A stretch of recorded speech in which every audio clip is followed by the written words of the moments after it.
Sir Purandeswari గారికి కేంద్రంలో ఖచ్చితంగా ఏదో ఒక మంత్రి పదవి ఇస్తారని చెప్పేసి చాలామంది అనుకున్నారు. తీరా చూస్తే ఆమెకు ఎటువంటి పదవి అయితే రాలేదు. అయితే కేంద్ర మంత్రి పదవి ఇవ్వకపోవడానికి గల కారణం చంద్రబాబు నాయుడు గారు ఆయనే అడ్డుకున్నారు అన్న వార్త ఒకటి వినిపిస్తుంది సార్. అంటే పురంధరేశ్వర్ గారికి కూడా ఒక వెన్నుపోటు పొడిచారని చెప్పేసి చాలామంది నందమూరి అభిమానులు అయితే అని అంటున్నారు సార్. మరి వార్తల్లో నిజమేంతుంది? నిజంగా అటువంటి ప్రయత్నం చేశారా సార్? యాక్చువల్గా మనకి పురంధరేశ్వరి చూస్తే చాలా హెల్ప్ చేసింది చంద్రబాబుకు. ఈవెన్ ఎన్నికలప్పుడు కూడా ఎన్నికల కమిషన్కి పదే పదే ఆమె లెటర్లు పెట్టి లిస్టులు పెట్టి వీళ్ళ ఈ అధికారులంతా మార్చండి అని చెప్పి ఫైట్ చేసి అక్కడ తనకున్న పరిచయాలను ఉపయోగించుకొని దాన్ని వర్కౌట్ అయ్యేట్టుగా చూసుకొని చాలా వరకు ఆమె సక్సెస్ అయింది. ఒక్క సిఎస్ని మార్చలేదనేది తప్పితే మిగతంతా పురంధరేశ్వరి ఇచ్చిన లిస్టులో ఉండేవాళ్ళని తీసేశారు, తన లిస్టులో ఉండేవాళ్ళని మళ్ళీ పెట్టారు. సో క్లియర్గా పురంధేశ్వరి తెలుగుదేశానికి బ్రహ్మాండంగా పనికొచ్చింది. అట్లాగే అంతకుముందు కూడా జగన్ మీద అనేక కుంభకోణాలని తీసుకెళ్ళడం ఇవన్నీ కూడా చాలా స్ట్రాంగ్గా చేసింది. అప్పుడు వైసీపీ నుంచి కూడా ఇది భావ జనతా పార్టీ లాగా చేసేసింది, బావ కోసమే ఆమె పనిచేస్తుంది, ఇలాంటి విమర్శలు కూడా పురంధేశ్వరి చేశారు. సో అప్పుడే ఇదంతా ఎందుకు చేస్తుందంటే ఆమెను చంద్రబాబు గెలిపించి తద్వారా ఆమె కేంద్రంలో మంత్రి పదవి వస్తుంది ఆమెకి, అందుకనే ఆమె దీనికి హెల్ప్ చేస్తుంది. లేకపోతే వాళ్ళ మధ్య ఇంతకుముందంతా విభేదాలు ఉన్నాయి. ఇప్పుడు కలిసిపోవడానికి కారణం ఏంటంటే క్విడ్ ప్రోకో, నేను నీకు మంత్రి పదవి వచ్చేటికి చేస్తాను, నువ్వు నాకు హెల్ప్ చేయని చంద్రబాబు డీల్ చేసుకున్నాడు. అందుకే ఆమె చేస్తుందని ఒక విమర్శల్ని తీసుకొచ్చారు. సో దానికి తగినట్టు ఆమె గట్టిగా పనిచేసింది, చంద్రబాబుకు చాలా హెల్ప్ అయింది. దానికి తగినట్టుగా చంద్రబాబు కూడా ఆమెను గెలిపించడం కోసం రాజమండ్రిలో కృషి చేశారు. ఆమె మంచి మెజార్టీతో గెలిచింది. గెలిచిన తర్వాత కూడా ఇటు సీఎం రమేష్కు లేకపోతే బీజేపీలో సీఎం రమేష్కి కావచ్చు లేకపోతే పురంధేశ్వరికి కావచ్చు, వీళ్ళిద్దరిలో ఎవరికొవరికి ఖచ్చితంగా వస్తుంది, లేదా ఇద్దరికి వచ్చినా కూడా ఆశ్చర్యం లేదు అన్న పద్ధతిలో అందరూ గెస్ చేశారు. ముఖ్యంగా ఫస్ట్ ప్రిఫరెన్స్ అయితే ఆమె సీనియర్ నాయకురాలు, ఆల్రెడీ కాంగ్రెస్లో మంత్రి పదవులు చేసింది. సో అందుకని రెండోది ఎన్టీఆర్ కూతురు, ఇవన్నీ ఉన్నాయి కాబట్టి ఆమెకే ఇస్తారనేది అనుకున్నారు. కానీ చివరాఖరికి ఆమెకి ఇవ్వలేదు. భూపతిరాజు శ్రీనివాసపురం, మన నర్సాపురం, అక్కడి నుంచి ఎలక్ట్ అయ్యాడు, ఆయనకి ఇచ్చారు. యాక్చువల్గా అప్పట్లో ఆయనకి సీటు ఇవ్వద్దు, రఘురామకృష్ణరాజుకి ఆ సీటు ఇవ్వమని కూడా చంద్రబాబు అడిగితే కూడా ఆయనకి ఇవ్వకుండా శ్రీనివాసవరంకి ఇచ్చారు. సో ఇప్పుడు పురంధేశ్వరికి నిజంగా చంద్రబాబు చెప్తే ఇప్పుడైతే ఇచ్చే పరిస్థితి ఉంది. ఎలక్షన్ ముందు అయితే చంద్రబాబు మాట బీజేపీ పట్టించుకునే పరిస్థితి లేదు. అంత పట్టించుకునే పరిస్థితి ఉంటే రఘురామకృష్ణరాజుకి అక్కడ ఇప్పించి ఉండగలిగేవాడు చంద్రబాబు. ఇప్పించలేకపోయాడు. ఎందుకంటే రఘురామకృష్ణరాజు ఎమ్మెల్యే కంటే కూడా ఆయనకి ఎంపీ కావాలనేది ఆయన కోరిక. దాన్ని చంద్రబాబు తీర్చలేకపోయాడు అని రఘురామకృష్ణరాజు ఓపెన్గా చెప్పాడు. జగన్ ఇన్ఫ్లుయెన్స్ చేసి నాకు రాకుండా చేశాడు అనేది రఘురామకృష్ణరాజు ఆరోపించాడు కూడా. సో చంద్రబాబును కూడా ఒక దశలో రఘురామకృష్ణరాజు నిందించాడు కూడా, ఈయన ఇప్పుడే ఏమి చేయలేకపోతే రేపు పొద్దున్న రాష్ట్రానికి ఏం చేస్తాడని. కానీ నిజానికి ఎవరూ ఊహించని స్థాయిలో ఇవాళ చంద్రబాబు 16 మంది ఎంపీల మద్దతు అక్కడ చాలా కీలకమైంది సెంట్రల్లో. అందువల్ల చంద్రబాబు డిమాండ్స్ని మ్యాక్సిమం తల ఒగ్గి చేసే అవకాశం ఉంది అక్కడ. సో ఈ కాంటెక్స్ట్లో చంద్రబాబు గారిని గట్టిగా చెబితే పురంధేశ్వరికి మంత్రి పదవి ఇచ్చుండేవాళ్ళు కదా, ఎందుకు ఈయన చెప్పలేదు? ఒకవేళ వాళ్ళు ఇస్తామన్నా ఈయన అడ్డుకున్నాడా? ఆమెకి పురంధేశ్వరికి మంత్రి పదవి వస్తే తనకి ఇబ్బంది అని అంటే నందమూరి ఫ్యామిలీని ఎదగనీయకుండా చూసుకోవడం అనేది చంద్రబాబు ఎప్పటి నుంచో చూస్తున్నాడు. బాలకృష్ణను కూడా అందుకని అల్లుడిని చేసుకొని కంట్రోల్ చేసుకున్నాడు.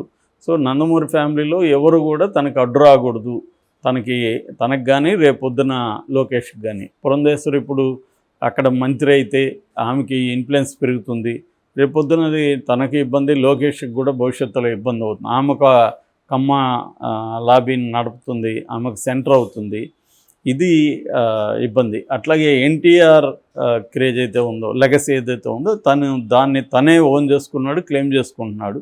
అది కొంత అటు షిఫ్ట్ అయ్యే అవకాశం ఉంది ఈమెకి పవర్ పెరిగితే. సో అందువల్ల ఆమెను కట్ చేయాలంటే ఆమెను ఎంపీ స్థాయిలోనే ఉంచాలి అని చంద్రబాబు ప్లాన్ చేశాడనేది ఒక వెర్షన్. ఇందులో నిజమెంత అనేది ఎవరికి తెలియదు. కాకపోతే మనం పాజిబుల్లా ఇది అని చూసినప్పుడు నిజానికి అంత పాజిబుల్ అయితే చంద్రబాబే మంచి శాఖలు తెచ్చుకోగలడు కదా. అంత ఇన్ఫ్లుయెన్స్ మోడీ దగ్గర చంద్రబాబుకుంటే, చంద్రబాబు ఒక పనికిమాలిన యావియేషన్ శాఖని తెచ్చుకున్నాడు, ఇంకేదో ఒక సహాయ మంత్రి తెచ్చుకున్నాడు. 16 మంది ఉంటే 2 శాఖలు మాత్రమే చంద్రబాబు తెచ్చుకోగలిగాడు, అది కూడా పనికిమాలింది. ఆ ఏవియేషన్లో ఏమీ లేదు, పవరే లేదు అది. ఎందుకంటే విమానాలు ఏవి గవర్నమెంట్ దగ్గర లేవు. ఉన్న ఎయిర్ ఇండియా కూడా టాటాకి వెళ్ళిపోయింది. ఇక పోర్టులన్నీ కూడా అదాని దగ్గర ఉన్నాయి. ఈయన చేసేది ఏమీ లేదు. అందులో ఆంధ్రప్రదేశ్ దగ్గర ఎయిర్పోర్ట్లే తక్కువ, అవి ఆ పనికిమాలిన ఉన్నాయి. దాంట్లో ఈయన డెవలప్ చేసేది ఏమీ లేదు. సో ఏ రకంగానూ ఆ శాఖ వల్ల, ఏవియేషన్ శాఖ వల్ల ఆంధ్రప్రదేశ్కి ఏమీ ఉపయోగం లేదు. మరి అంత పనికిమాలిన పోస్టు తెచ్చుకున్నప్పుడు చంద్రబాబు బీజేపీలో కేంద్ర స్థాయిలో ఈయనకు ఉన్న పరపతిని ఈయన ఉపయోగించుకోలేదనేది అర్థమవుతుంది. ఎందుకు ఈయన గట్టిగా మాట్లాడలేకపోయాడు, నాకు ఈ శాఖ కావాలి అని డిమాండ్ చేయలేకపోయిన వ్యక్తి పురంధరేశ్వరికి రాకుండా ఆపగలడా ఆయన అనేది పెద్ద ప్రశ్న. ఒకవేళ చంద్రబాబు అనుకున్నా కూడా, నిజానికి చంద్రబాబు అలా అనుకునే పరిస్థితి కూడా ఏం కనపడలేదు. ఆమె పవర్ సెంటర్ అయిపోయి ఆమెదో మొత్తం ఎన్టీఆర్ని క్లెయిమ్ చేసుకొని ఆమె చేసేది కూడా ఏం లేదు. ఆమె బీజేపీలో ఒక ఎంపీగా ఉంటుంది, రేపు మినిస్టర్ అవుతుంది, అంతకంటే ఏం జరగదు. సో మరి చంద్రబాబు నిజంగా భయపడి ఆపాడు అనుకుంటే అంత ఇన్ఫ్లుయెన్స్ ఉందా చంద్రబాబుకి అని. కానీ మన మంత్రిత్వ కేటాయింపు చూస్తే ఏ రకమైన ఇన్ఫ్లుయెన్స్ లేదు. మోడీనే కంప్లీట్గా మళ్ళీ కంట్రోల్ చేయగలిగాడు. ఇంతకుముందుకి ఇప్పటికి పెద్ద తేడా ఏం లేదు, గౌరవిస్తున్నాడు వీళ్ళకంతే. ఏదో ఇంతకుముందంటే అబ్సల్యూట్ మెజారిటీ బీజేపీ కొనింది కాబట్టి శాఖలు ఎవరికి ఇవ్వాల్సిన అవసరం లేకుండా పోయింది. ఇప్పుడేమో తనకి లేకపోయినా కొన్ని పనికిమాలిన శాఖలు డిస్ట్రిబ్యూట్ చేశాడు. మొత్తం 71లో కేవలం 11 శాఖలు మాత్రమే వీళ్ళకి ఇచ్చాడు. అందులో క్యాబినెట్ 2-3 ఉన్నాయి తప్ప క్యాబినెట్ ర్యాంక్స్ అన్నీ లేవు. అంత సహాయ మంత్రులు లేదా స్టేట్ ఇవే ఇచ్చాడు వాళ్ళకి. అంటే క్లియర్గా మోడీ కంప్లీట్గా ఎన్డీఏ మీద ఆధిపత్యం తన దగ్గర పెట్టుకున్నాడు. దాన్ని వీళ్ళిద్దరు కూడా ప్రశ్నించలేదు, చంద్రబాబు కానీ నితీష్ కుమార్ కానీ. ఇటువంటి కాంటెక్స్ట్లో చంద్రబాబు పురంధరేశ్వరికి మంత్రి పదవి అడ్డుకున్నాడు అంటే అది నమ్మశక్యంగా లేదు. అంటే అడ్డుకున్నాడంటే అడ్డుకునే శక్తి లేదు చంద్రబాబుకి అసలు. సో బీజేపీ ఎందుకు ఆమెకి ఇకుండా ఇతనికి ఇచ్చింది, భూపతిరాజు శ్రీనివాస్ అంటే ఆయన ఆర్ఎస్ఎస్ వ్యక్తి, ఆర్ఎస్ఎస్లో నుంచి వచ్చిన వ్యక్తి. ఇప్పుడు కూడా మనం చూసుకుంటే క్యాబినెట్ ర్యాంక్ మంత్రులు 30 ఉంటే అందులో 15 మంది ఆర్ఎస్ఎస్ లేదా ఏబీపీ బ్యాక్గ్రౌండ్ నుంచి వచ్చిన వాడు. సో కాబట్టి బీజేపీ ఏంటంటే క్లియర్గా తన ఐడియాలజీకి ఒక పక్క కట్టుబడి ఉండడం కూడా దానికి అవసరం. అందుకని ఆర్ఎస్ఎస్ని కూడా అది పట్టించుకోవడం అవసరం కాబట్టి మోడీ దానివైపు జాగ్రత్తలు తీసుకున్నాడు. అంటే క్లియర్గా చాలామంది సీనియర్ ఇండియాలో ఉన్న హిందీ జర్నలిస్టులు కావచ్చు, వాళ్ళందరూ అనలైజ్ చేసేది ఏంటంటే మోడీ తన ఫెయిల్యూర్ని ఒప్పుకోవట్లేదు.